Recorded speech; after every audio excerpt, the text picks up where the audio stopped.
A white Baltimore police officer will be tried by judge instead of jury on charges stemming from the 2015 death of Freddie Gray, a black man who died in police custody. A Maryland judge ruled during pretrial motions on Tuesday, May 10th.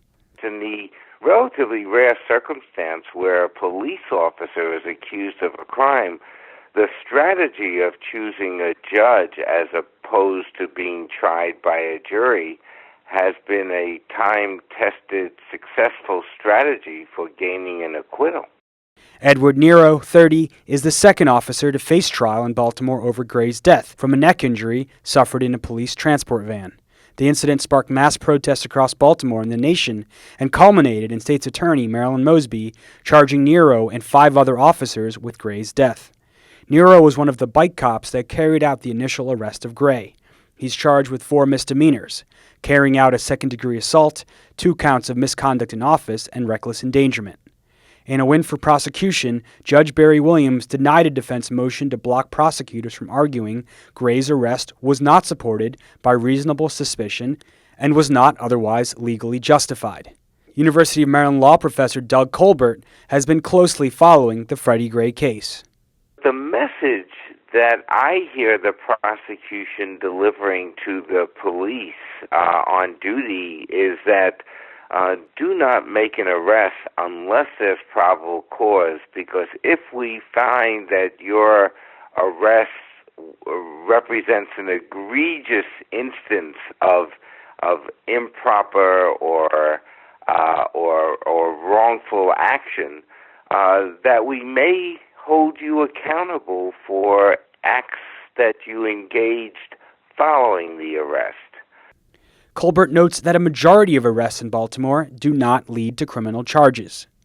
About 1 out of 3 people are convicted of crimes, and 2 out of 3 find that the charges are either dismissed or placed on the inactive docket. I see a message here saying that the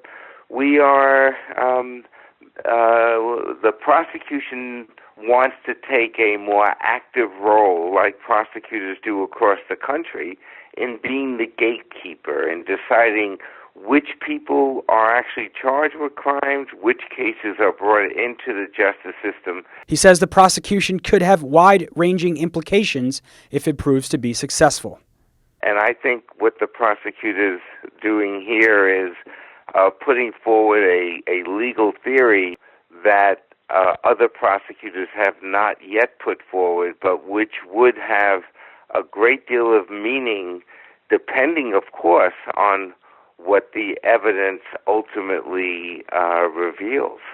Meanwhile, in a win for the defense, Williams said he was granting, quote, at this stage, a defense motion for no discussion of a spring-assisted knife found on Gray. Prosecutors in the defense have sparred over whether the knife was illegal under city or state law. On Tuesday, Judge Barry Williams also granted Nero's request to waive his right to a jury. The first trial, that of Officer William Porter, ended in a hung jury in December. Police routinely waived their right to a trial by jury because they think judges are more likely to render a not guilty verdict or impose a lighter sentence. Colbert cited the case of Cleveland officer Michael Brelow, who asked for a trial by judge after shooting dead 2 unarmed black passengers over a dozen times. He was acquitted in May of 2015 after a judge says he acted reasonably. That's an excellent example of a police officer finding a sympathetic and empathic judge who applied the law of what would the reasonable police officer do in a similar situation and concluded that the officer did not act unreasonably despite firing about 50 shots through the windshield of a car, thereby killing the 2 passengers in the front seat. I cannot think of a time when a judge found a police officer not guilty, and that's not to say that the Baltimore City judge won't find the officer guilty of 1 or more of the charges, but it is a strategy that has been followed quite regularly. After months of legal wrangling and delay, co-defendants Porter, along with fellow officer Garrett Miller, have been compelled to testify in Nero's trial, even though they also face their own trials for Freddie Gray's death. The Real News will be covering the trial of Edward Nero and will bring you breaking news and developments on social media, at Jessel Noor on Twitter and at therealnews.com. With Cameron Granadino, this is Jessel Noor.